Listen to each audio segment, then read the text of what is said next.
Precious family, welcome to my paradise. तो ये मेरा आज संडे मॉर्निंग का रूटीन है और अब संडे नहीं रहा फंडे, क्योंकि बच्चों के स्कूल भी खुल चुके हैं और संडे के दिन अनगिनत कामों की हो जाती है तैयारी, जो कि पता भी नहीं चलता है और काम पे काम निकल ही आते हैं। जैसा हम लोग सोच लेते हैं ना कि नहीं जी कल संडे है और हम बहुत सारा रेस्ट करेंगे, तो ऐसा तो नामुमकिन ही समझिए, क्योंकि संडे वाले दिन और ज़्यादा काम बढ़ जाते हैं। मुझे तो ऐसा लगता है। आप लोगों का क्या मानना है, आप लोगों की क्या राय है, मुझे कमेंट करके बताइए।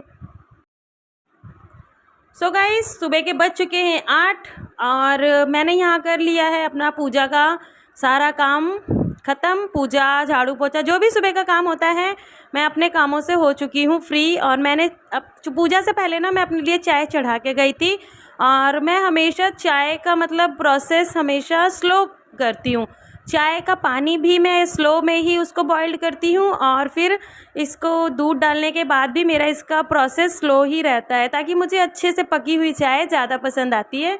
इसलिए ना मैं चाय का प्रोसेस हमेशा एकदम धीमा रखती हूँ। फिर इसी तरह मेरे सारे काम अंदर देखिए मैंने चाय रख दी है, जब तक वो मध्य आंच पे पकेगी। चलिए मैं आपको बाहर का मौसम दिखा देती हूँ। आज का मौसम सुबह का है, ये 8 साढ़े 8 बजे का लगभग। इतना अच्छा मौसम है और धूप बिल्कुल भी नहीं और दिन खुला खुला। और मज़े की बात तो तब थी जब यहाँ पर होने लगी थी हल्की हल्की बरसात और पड़ने लगी थी बूंदाबांदी। और बूंदाबांदी हो और सुबह का मौसम हो तो आप लोग समझ ही सकते हैं कि इतनी अच्छी ठंडी हवा चल रही थी और अच्छा भी लग रहा था। लग ही नहीं रहा था कि गर्मी होगी, लेकिन इसके थोड़ी देर बाद धूप इतनी तेज़ निकली और गर्मी ने वापस अपना रूप ले लिया। तो देखिए मौसम के साथ साथ हमारी चाय हो चुकी है रेडी, और ऐसा मौसम और चाय, वाह क्या बात है। फिर चलिए आइए चाय पीते हैं आप और हम। फिर यहाँ मैंने और मेरी मम्मी जी का तो आप लोग समझ ही गए होंगे, और अगर समझ गए हैं तो मुझे कमेंट करके बताइए क्या होता है। मैं नहीं बताने वाली आज आपको। यहाँ मैंने 2 कप चाय रेडी कर ली है, अपनी और अपनी मम्मी जी की, और अब हम दोनों बैठ के चाय पियेंगे। और मैंने उनकी चाय उनके रूम में दे दी है और फिर मैं अपनी चाय यहाँ लेके बैठ गई हूँ। मुझे ऐसा लगता है सबसे पहले सुबह सुबह मैं कुछ खा लूँ, अपना नाश्ता कर लूँ मैं, और चाय वाय का जो भी नाश्ता है सुबह का मैं सबको करा दूँ, उसके बाद ही मैं दूसरे काम में लगूँ, क्योंकि संडे है तो थोड़ा तो रिलैक्स बनता ही है। तो यहाँ मैंने ले लिया है सरसों का ऑयल, और मैं अपने किचन में कोई भी ऑयल बाहर का नहीं यूज़ करती सिवाय सरसों के तेल के अलावा, जो कि हमारे खुद का हाथ का बना हुआ रहता है। इसलिए मैंने सारे ऑयल यूज़ करके देख लिए हैं, घी, पराठा, सब कुछ, लेकिन जो सरसों के तेल का मज़ा है ना वो मुझे किसी में भी नहीं अच्छा लगता है। इसलिए मैं अपनी किचन में ज़्यादातर सरसों के तेल का ही यूज़ करना पसंद करती हूँ। फिर मैंने यहाँ पे देखिए 4 चम्मच, 3 से 4 चम्मच मैंने यहाँ पे डाल दिया है तेल, और मैं अपने सुबह के लंच की तैयारी करने लगी हूँ। जो भी नॉर्मल होता है वो जीरा वगैरह डालने का डाल दिया है, पक गया। फिर मैंने यहाँ पे थोड़ी सी 3 से 4 अदरक, लहसुन, मिर्च का पेस्ट तैयार कर रखा था, और इसको मैंने अपना पेस्ट बनाकर उस जीरे में करके फिर इसको डाल दिया था। और बच्चे भी इधर नहाना शुरू कर दिया था, बच्चों ने भी, क्योंकि मैंने उनको अपने साथ ही उठा लिया था। और सुबह शाम मैं अपना रूटीन चेंज नहीं करती, चाहे संडे हो चाहे मंडे, मैं अपना रूटीन वही रखती हूँ, क्योंकि कोई है नहीं रूटीन या टाइम चेंज करने का, करना हमें वही काम है। फिर यहाँ देखिए ये हो गया था। मैंने यहाँ पे कुछ सिनेमन स्टिक ले ली थी और तेज़पत्ता ले लिया था, उसको तेल में डाल दिया था और अच्छा लगता है इसका टेस्ट भी। और फिर मैंने इसमें कुछ पंचफोड़न डाल दिए थे, जो हमारे जो बेसिक मसाले होते हैं ना, वो जो स्टार टाइप का होता है, क्या बोलते हैं उसे मुझे नहीं पता, मैंने उसको भी डाल दिया था। और इसी तरह सारा कुछ धीरे धीरे पका लिए था। संडे है तो कुछ स्पेशल बनाने का मन करता है, क्योंकि आराम थोड़ा टाइम रहता है, इसीलिए लगता है कि कुछ ऐसा बना लो जो आराम से पकने का समय उसको मिल सके। फिर मैंने यहाँ पर मटर डाल दी थी। मैं मटर कभी भी साइड में नहीं रख के पकाती हूँ, क्योंकि मुझे मसालों के साथ ही इसको हल्का नमक और टाइट से ढक दो ना तो ये अच्छे से खुद ही पक जाती है। साइड में इसको बॉईल करने की ज़रूरत मेरे ख्याल से तो नहीं होती है। बाकी अपना अपना मतलब एक अंदाज़, अपना अपना एक आइडिया होता है, अपनी अपनी तरह से लोग पकाते हैं और सबका अपना अपना एक तरीका है। फिर मैंने इसमें मटर भी मैं ऐसे ही पका लेती हूँ, इसको नमक डाल के सारे मसालों के साथ, और थोड़ी देर ढक दो ना तो ये खुद ही एकदम पक जाती है। और फिर ये पक गई थी। इधर साइड में मैंने रख दिए थे चावल। मैं चावल जल्दी कभी फ्राई करके नहीं बनाती हूँ। पकने के बाद उसमें ऊपर से मैं 1 या 2 चम्मच चावल की क्वांटिटी के साथ देखते हुए उसमें घी ऐड कर देती हूँ। बस मेरे लिए यही सफिशेंट है और खिलकर स्वाद आता है। आप लोग भी एक बार ट्राई कीजिएगा। मैंने यहाँ पे 3 से 4 फिर टमाटर के पेस्ट डाल दिया था और देखिए कितनी थिकनेस वाली इसमें ग्रेवी हो गई थी।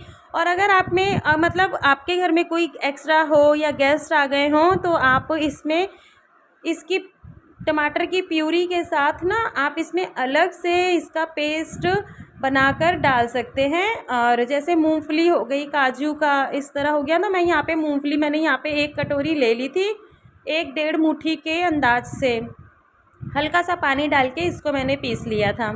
पीसने के बाद उसी मसाले में मैंने मटर वाले में डाल दिया था। अब देखिए मटर इसमें पकती ही जा रही है और जब तक हम इसको मतलब ऐसा मिक्स करना है कि जब तक ये इसमें बिल्कुल सेपरेट ना हो जाए, एकदम इसमें कलर बिल्कुल मिल ना जाए मूंगफली के पेस्ट में, तब तक हमें इसको फेंटते ही रहना चाहिए। और ये ना मिक्स भी हो जाता है और एकदम जैसे शादी पार्टी वाली सब्जी दिखती है ना पनीर की, बिल्कुल वैसा ही इसका कलर भी आता है देखने का भी। आप इसमें कोई भी साइड मसाले पैकेट वाले या शाही पनीर या पनीर मसाला ये सब ना ही ऐड करें। बाहर के मसाले जो आप घर में मसाले बनाते हैं ना उसका ही यूज़ करें, तो भी एकदम मतलब खिल के ही इसका स्वाद आता है। तो ये देखिए कुछ इसका कलर भी इस तरह हो गया है। फिर मैंने सबसे लास्ट में, मैं इसको कभी फ्राई नहीं करती हूँ, फ्राई करने से ये ऑयल एक्स्ट्रा कैच कर लेती है पनीर और फिर वो ग्रेवी में भी आता है।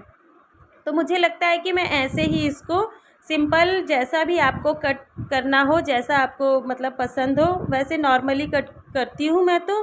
फिर मैंने इसको इस तरह बना लिया था कट करके। थोड़ी देर बाद जब इसमें सब्ज़ी में बॉईल आ गया था ना तब, और वैसे भी जब मैं पनीर कट करके रख देती हूँ तो उसमें से ना आधी हो जाती है पनीर, क्योंकि बच्चों को पता रहता है घूम घूम के एक एक पीस पहले ही आके ले जाते हैं, इसलिए मैं पहले ही इनको नाश्ते के तौर पे हल्का नमक डाल के रख देती हूँ और या तो फिर दे देती हूँ कि आप लोग खा लो। और फिर मैं इसमें जब ये बॉइल्ड आ जाता है तो इसमें मैंने डाल दिया था 1 आमचूर पाउडर का थोड़ा सा चुटकी, 2 चुटकी भर, और फिर ऊपर से डाल दी थी कसूरी मेथी हल्का सा क्रश करने के बाद। तो ये कुछ इस तरह दिख रहा था। जब ये हल्का और ज़्यादा मतलब बॉइल्ड हो जाएगा, एक अच्छा वाला उबाल आ गया था इसमें, फिर मैंने इसमें डाल दी थी अपनी पनीर।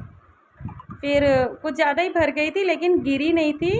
और फिर देखिए बिल्कुल मेरा खाना तैयार है। मैंने साइड में फिर जब तक ये बॉइल्ड हो रहा था ना तब तक मैंने आटा लगा लिया था और ये देखिए कुछ ये किसी शाही पनीर से कम नहीं है। और फिर मैंने साइड में जब आटा वाटा लगा लिया था, फिर मैंने उसके बाद यहाँ पे तेल गरम करने के लिए पूड़ियाँ बनाने के लिए स्टार्ट कर दिया था। और अगर आप मेरे चैनल पर पहली बार आए हैं तो सब्सक्राइब कर दीजिएगा, बेल आइकन क्लिक करना बिल्कुल भी मत भूलना प्लीज़।